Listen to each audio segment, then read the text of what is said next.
Hey, Jason Mitchell here, Scheels Pro Staff. Like a lot of hunters, I'm getting ready for this fall, and like a lot of hunters, I have a lot of questions about a lot of this new clothing. Layering, base systems, when to use what.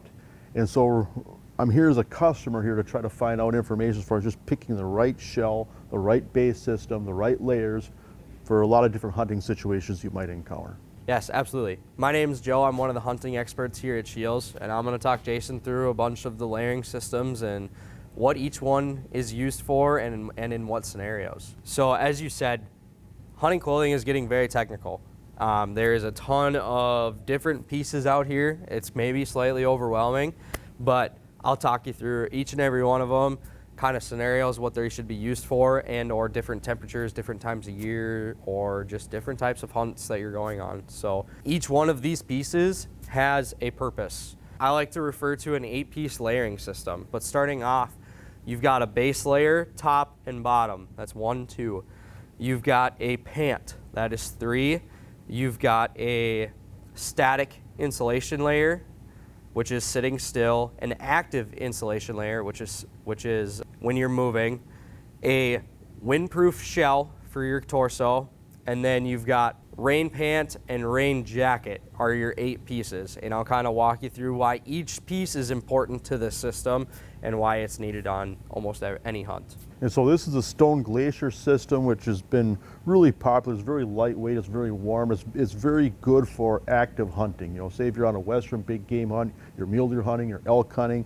The other thing that's noteworthy about this is a very athletic fit, and so you definitely want to come in and fit this equipment because it is very specialized. And so that's probably the big thing to stress, is that as this hunting equipment gets more specialized, up to us as consumers to learn more about it, so that way we make the right purchasing decision. We're equipped with the gear that we need. Start things off, we're going to start with the most important thing in my book, which is base layers. Now, there's 2 different types of base layers out there. There's going to be the merino wool ones here, or we have a synthetic material. Merino wool is a wool from a sheep that is made into base layers. Some of the benefits of merino wool are going to be, it is moisture wicking, it regulates your body temperature, it is going to be antimicrobial, which antimicrobial is going to help with odor. So merino wool can kind of come more into play when you're on a backpacking hunt, because you don't want to carry 7 different base layers with you for each day. You have merino wool ones that you can just air out and they don't smell anymore, as opposed to with like a synthetic one, which is like these 2 here. They're gonna, once they stink, they stink. You gotta wash them after that. Jumping back into the merino wool here, this is a great base layer for any sort of active hunt. It's gonna wick the moisture for you. Great essential piece to have on as a base layer. Now, some instances where you might want to use a synthetic one, maybe you're just going on a day hunt, or maybe you just want something a little bit heavier that is going to help keep you a little bit warmer when it's colder out. Not necessarily super worried about your smell of your base layer. Now, they do have what's called polygene in these 2 synthetic base layers here, which is a synthetic form of being antimicrobial, so you don't have any odors. It's to help fight odors. Next, we got de Havilland pants, which is a great pant for a lot of different purposes here. Some cool features of this pant here. We've got a nice side zipper on the side here, so if you start getting warm while you're hiking up that mountain, you can open this guy up and vent a lot of heat out. Another really cool feature about this pant, they are super stretchy, very comfortable. They're gonna move with you very, very well. So that's super awesome. The other cool thing about these pants right here, they don't have an actual button up here at the top. It's more of a buckle. But the cool thing about this buckle is it allows you, if you're on a long elk hunt, you're probably gonna lose a little weight. So you can tighten these up a little bit tighter, and it helps cinch that up. The other really cool thing, again, on that elk hunt, you're probably gonna lose a little weight. And to help, so you don't have a bunch in the front, they have the zipper Velcros here, so you can move it in and out. So now it layers this pant a little bit more over. so you don't have as big of a bunch if you were to go to tighten up your belt there. So another really cool feature on Stone Glacier's pants that is super unique. Yeah, and it looks like a really durable material too. Yes, very durable, gonna be great for spot and stocking, not gonna fail on you out in the field. Next pieces in your layering system are gonna be active insulation pieces. Active insulation pieces are gonna be mainly used for, you know, that cool morning that you're hiking up a mountain, you need more than just your base layer on. You're gonna want something that is going to breathe and not be super heavy so you aren't sweating a ton, because sweat is your enemy out there. So some of these right here,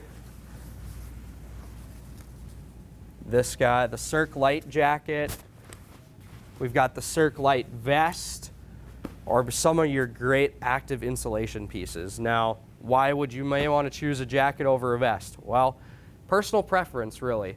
Some guys don't like jackets, and some guys love vests, so you might want to roll with a vest. Vests are great because you don't add another sleeve on there. So if you want to keep it nice and light in your pack, you could just throw the vest in there instead of the jacket. But if you want a little bit extra warmth, the jacket is a great piece here. It's got some nice lighter weight insulation here. It's got some stretch fleece on the side here, so it moves with you very well. And then this gridded fleece here allows it to breathe very, very well. So great addition to the pack for insulation while you're moving. Next important piece after some active insulation wear is going to be a wind breaking piece. This de Havilland jacket right here is perfect for that. So again, very similar throughout Stone Glacier. It's a very form-fitted, nice and stretchy. It's gonna move with you very well. It's gonna protect you from the wind. So you can throw this layer on over maybe just your base layer or over your active insulation piece too as well. Other really cool feature about this jacket, it's got these pit zips here. So if you are getting a little warm while you're moving around, you can open these up and dump a bunch of heat to help you stay cool. Next up, static insulation. Now we do have the Grumman Goose Down jacket and pant. Jacket is going to be a very essential piece for me in my pack. I always have a puffy with me. It is crucial to have, especially on those early mornings, you're sitting up there glassing, and you just need something to keep you warm.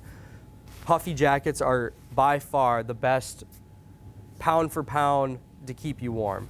These are really, really warm, they're really light, and they pack up super small and take up almost no space in your pack. It's a great insurance policy to have on any hunt. Now, is that goose down? This is goose down too, actually. It's a treated goose down. So some of you may know that it is, when goose down gets wet, it loses its loft and warmth. But with the treated goose down, it is not going to get wet and lose its loft. The pants would be super nice on a late season rifle hunt, elk hunting. Keep on there because your legs you don't typically have a ton of stuff for your legs. So nice to keep on in the pack or sleep in. Some people will sleep in them. Or in a pinch, make a great pillow. A really important piece too as well is having some sort of rain gear. Stone Glacier makes two different ones. They make an M7 and an M5. Having a rain gear in the pack, it is another layer if it does get really cold. You can throw something on over the top, and just being able to stay dry is very crucial. If you're not dry, you're not having a good time. So staying dry, having this in the pack to throw on if it starts raining a little bit is a great insurance policy. So it's just waterproof, so if you're kneeling in snow, if you're sitting in snow, glassing for long periods of time, it just keeps you dry. Correct, yes, yep. Yeah, fully waterproof, tape seams, everything like that, breathable, so. So I mean, this is athletic clothing. I mean, this is you're gonna be exerting effort wearing this clothing. The other big trend that we're seeing is a lot of one-piece colors, you know, especially for Western big game hunting. Yeah, hunt solids are growing and they're becoming very popular. You don't necessarily need camo to hunt big game. Like, as long as it's earth toned, it doesn't matter a whole lot, especially in the big game world. And I tell you what, as a consumer, I'm just talking as just somebody coming in and buying something and trying to make an educated buying decision.